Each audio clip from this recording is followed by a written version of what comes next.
Thank you very much for the introduction and for the kind invitation. It's a pleasure to be here, so thank you. And indeed, I'm the technology bit, or one of the technology bits, so no qualification at all in law. But I hope what I'll say it'll go back to discuss some aspects of blockchain that I think are fundamental to blockchain, and I think have legal consequences. So let's get going. What I thought I would do is go back to the Bitcoin white paper. So that's 18 years ago, and this was the thing that started it all off. And if you look at the white paper, it says the problem with commerce on the internet, it has come to rely on trusted third parties. And this was seen as a bad thing by the blockchain enthusiasts, the blockchain evangelists, and what Satoshi wanted was instead a system based on cryptographic proof rather than trust, instead of trust. So the people behind Bitcoin, and I think many of the blockchains come from this perspective. It's about building systems which are trust-free. They provide guarantees, but those guarantees are in the program code, not coming from any third party. What I want to say is, in practice, that's highly problematic, and I want to talk a bit about how that problematic affects individuals and how they interact with blockchains. But just to say two more things from that paper, this is all on the front page, so really it says a huge amount. It says the solution is peer-to-peer distributed systems, so no intermediaries, it's peer-to-peer, individuals, fully autonomous individuals interacting, potentially to produce electronic cash, which of course it didn't do, but to produce digital assets of various sorts.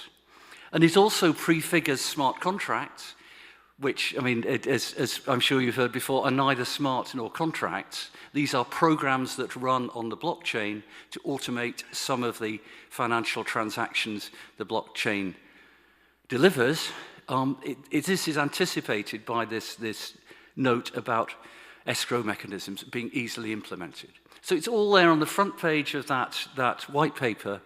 We have trust-free, peer-to-peer, with programs running on top. What could go wrong? So this is the plan, I think, as people originally saw it. As I say, autonomous individuals, each running a copy of the blockchain, transacting without any intermediary institutions, simply working with each other, exchanging digital assets. And a decentralized application is simply a program that runs on that blockchain and manipulates assets on the blockchain. So these are the things behind DEXs and all sorts of financial instruments that exist on the blockchain at the moment. The problem is that the blockchain in practice doesn't look like this pretty picture. Whoops. It looks more like this. That you have clouds in there, and you have services, and you have people wanting to access the blockchain from their phone, where you don't want to run a full version of the blockchain. You want to talk to services who run things on your behalf. So it's a really messy environment anyway. No blockchain looks like the original peer-to-peer model. So there are oracles which give information from the outside world, there are light clients and so on, and all these things interact together with the programs that are running on the blockchain. So that's what it looks like, and that's the environment in which we have to think of trust. So two questions come out of this. If you're interacting with the blockchain, there's a question of identity. If I'm posting a transaction, if I'm passing some digital assets to somebody, who am I talking to? How do I know I'm talking to the right person? And if I'm not even talking to a person, if I'm talking to a program, what on earth am I interacting with? How do I know what that program does? And let's look at what happens at the moment on the internet. So here's me, I'm going to pay John Smith. This is my bank. I didn't actually pay John Smith because it's a made-up bank account. But when I go into my bank and I want to do a transfer of money from my bank, this comes up, and I'll blow up the bit at the bottom. It says, whoa, we're going to verify something for you. We're going to check that the name attached to the account number and sort code is actually the name you think it is. So there's that verification. So it's quite helpful. I can trust my bank to give me that information. But that's what I get from the banking system.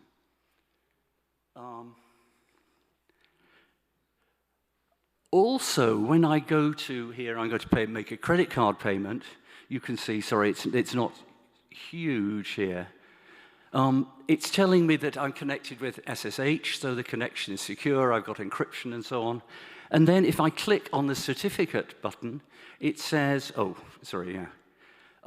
I click on the certificate button, it gives me all this information which says, you're talking to the website you think you are. So it tells you you are talking to your bank, not a website that is spoofing your bank.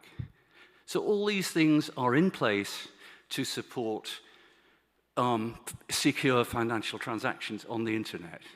And these are the things that, in a way, the blockchain, the Bitcoin people wanted to get rid of. What do we get when we try and do a transaction with a wallet on the internet? Here I am. It says enter withdrawal address, and you will see it says, sorry, again, this is perhaps a bit small, it says under the withdrawal address, it says make sure your withdrawal address is correct. It's your fault, it's your responsibility. There is no trust. This wallet is not helping me to know who I'm talking to, what I'm talking to. It's putting all the responsibility on me. So that's one of the consequences, if you like, of talking to this blockchain, because it's not providing any sort of trust built in.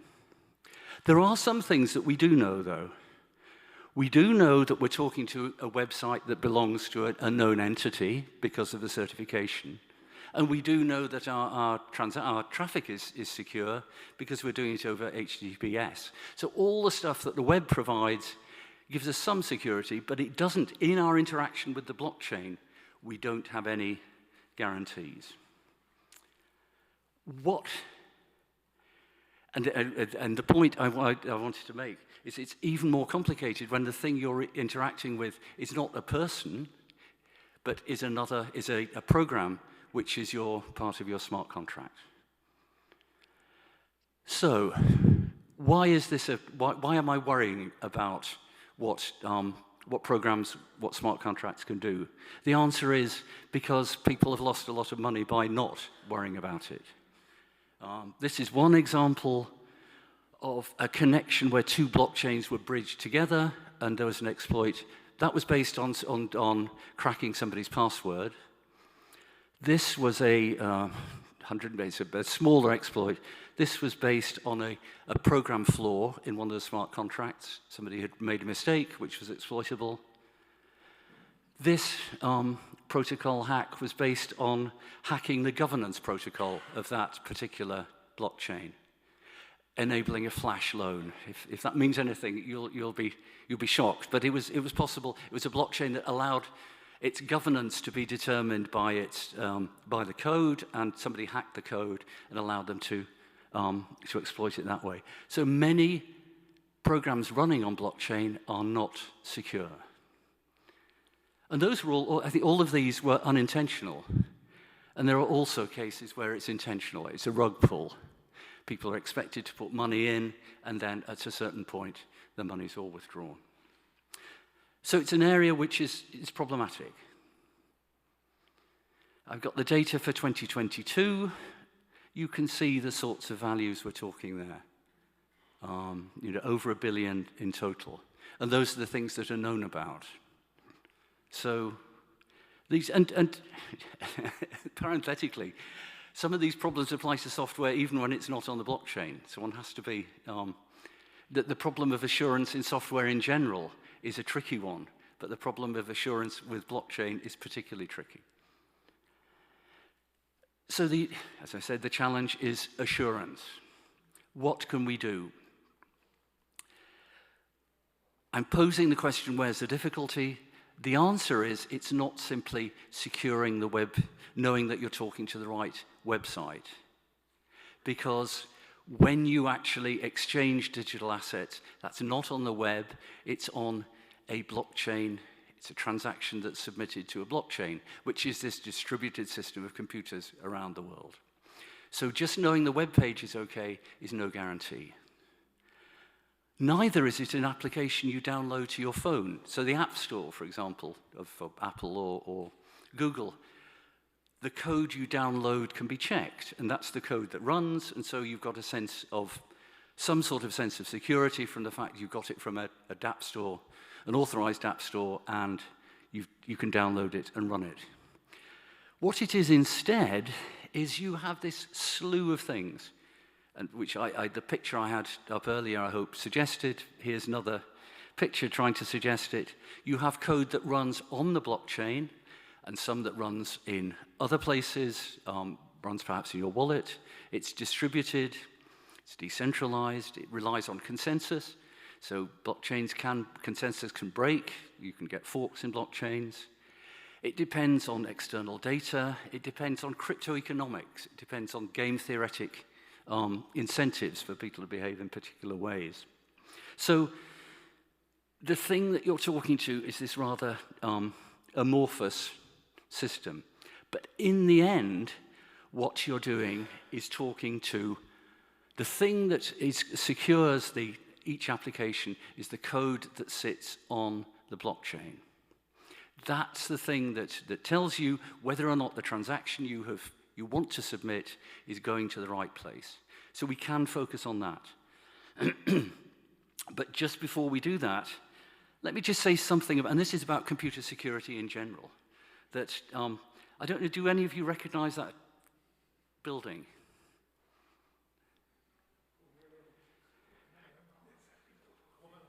Home Alone. Excellent. Good. Why am I showing Home Alone?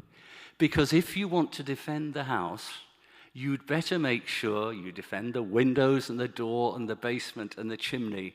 Computer security is about defending against everything. And so securing the door isn't enough if somebody's going to come in through the window. So you're trying to secure this application against accidental errors. Some of the ones I showed earlier were accidental, or people maliciously attacking. And as I say, there are multiple scopes, but the crucial thing is to look at what goes on the blockchain itself. So what I would like instead, if here I am in my wallet again, about to interact with a smart contract, what I would like to see is this. Before I click and submit the transaction, I'd like to see something telling me, you're talking to this application, it's this version, it's been certified by this organization, and here's the certificate, just as you would get with a web page.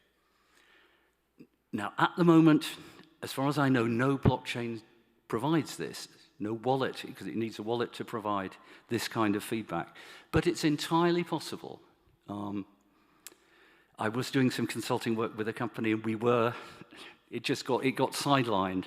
Well, I mean, I think my view, unfortunately, but it is entirely possible to have this sort of experience inside a wallet, so that you can see a certificate telling you about the thing you're talking to, guaranteeing its identity and perhaps its behavior. You can see that before you submit a transaction. And the transaction is the thing, that's the point at which you lose money or gain money. Okay, so how can we, what's behind this vision? One thing that's emerging, there are emerging standards. So the industry, these aren't legal standards, and they're relatively modest. But Ethereum, which is probably the second largest blockchain, there's an industry organization called the Enterprise Ethereum Alliance, and they have a standard which is now in its third version for certification. So for saying, providing certain conditions that an application must satisfy to get certification. It's modest in the sense that it doesn't say the application is guaranteed to work in all circumstances all the time, but it does say it won't fail in these particular ways that are enumerated. And some of the things it talks about flaws in the programming model. It talks about manipulations of the way in which Oracle external information is fed into smart contracts. And it talks about particular blockchain weaknesses, about what things called front running, where the order in which transactions are submitted allows people to get a financial gain. So it talks about vulnerabilities of a wide range. Now, to do that, there are people, auditors, who do this, who provide a service for audit. And I worked with auditors and I've collated some feedback from a number of auditors I talked to. I guess if you were cynical, you would say they would always find something. You're not very good in the audit business if you don't find something wrong. So the auditor said, we always find something wrong with the contracts we audit.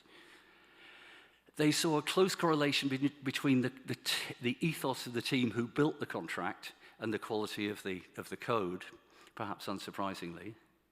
They saw a crucial role for software tools that allowed them to interact with this code in certain ways.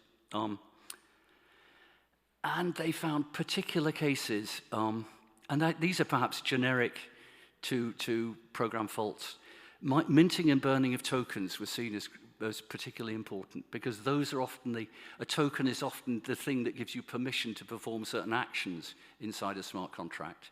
So if, for example, your administrator has that role by dint of having a token, if you can duplicate that token, you can take on the role of an administrator. Disconnects between how the people who were working off-chain and on-chain built code that had to work together. And optimization, a particular incident I was aware of. The code had been audited, it got a clean bill of health, and then the company made a small optimization, changed one operation for a slightly more efficient version, which had a flaw. And they lost a third of the value on their blockchain by doing that.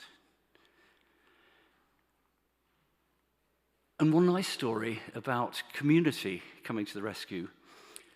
These were two distributed exchanges, DEXs, on the Cardano blockchain, and a competitor found a flaw in another organization's DEX and disclosed this to them using responsible disclosure, so they're able to fix it. I should say, and I'm sure I should have made this clear earlier on, one of the problems with it, smart contracts is because the blockchain is immutable. Once you've deployed your contract, you can't upgrade it. So you really need to get it right.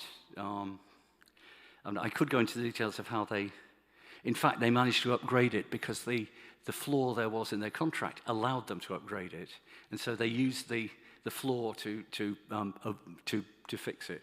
But that was a particularly poetic example, I guess. So what do I want to say in conclusion? I think I wanted to say two things. I mean, the first is, blockchain, this may be contentious, but to me, a private blockchain is an oxymoron. A private blockchain is just a database. It's a particularly slow database. It's not a terribly useful database. It's immutable, but apart from that, the libertarians who were behind blockchain wanted to build things which were trust-free, where all you had to do was trust the code for the infrastructure. And that's entirely true. But I think the point I would make is that the traditional issues of identity and trust exist at a higher level, and those are not rendered irrelevant by the by the design of the blockchain. And I think we've been talking a bit this morning about perhaps the law playing catch-up behind the advance of technology. I think the problem here is that the technology itself is playing catch-up. Just understanding technologically how to do things like putting certificates on the blockchain has followed a long time behind deploying the contracts which are being certified. And legal approaches are going to lag even further behind that. So I think I will stop at that point, and I hope that's brought a technological perspective, and it had quite a few pictures, so you got to keep you happy after lunch. So, thank you. That was it.